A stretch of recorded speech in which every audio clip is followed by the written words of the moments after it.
Hotoizantsika amin'ny vaovaon'ny finoana kosa ao anatin'ny fankalazana ny fahadimapolo amby zato taona ny ankehitriny FJKM Tranovato Ambatonakanga amin'izao fotoana izao dia nisehatra ny fanatanjahantena no entin'izy ireo manamarika ny fanamariana izay tsingeritaona lehibe izay raha toka ny 12 Janoary ho avy izao no ivon'ny fankalazana lehibe tokoa ny fotoana ho an'ny mpino eo anivon'ity fiangonana ity satria izany fiangonana izany no Tranovato voalohany raha ho an'ny eto Madagasikara manokana no asity.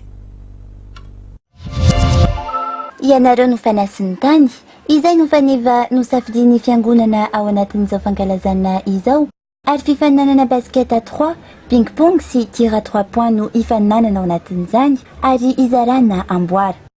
Tamin'ny herintaona no efa nanomboana ny fankalazana izay tsy ifarana raha tsy ny volana Aogositra.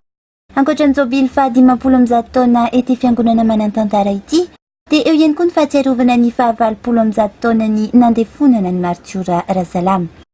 Ny 12 Janoary taona 1790 kosa no notokanana ny fiangonana FJKM Tranovato Ambatonakanga ary ny alahady 12 Janoary ho avy izao no ivon'izany fankalazana izany.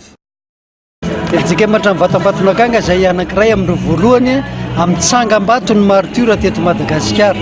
Rehefa nitsahatra amin'ny fanenjehana dia nanapa-kevitra misionera fa hanorina tsangam-bato ka ity trano ity no natao ahatserovana ny martiora Rasalama.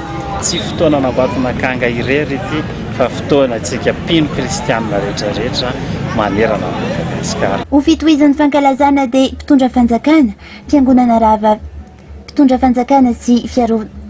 Ho fitohizan'ny fankalazana dia mpitondra fanjakana sy fiangonana rahavavy maro no ho avy anotrina ny fotoan-dehibe amin'ny ivon'ny fankalazana.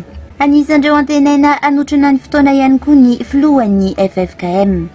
Fandraisan-tanana ireo mariazy volamena izany hoe niotra ny 50 taona nivadiana kosa no ho tanteraina ny 12 Febroary ary isy ny mariazy miara-mizotra ny 5 Aogositra.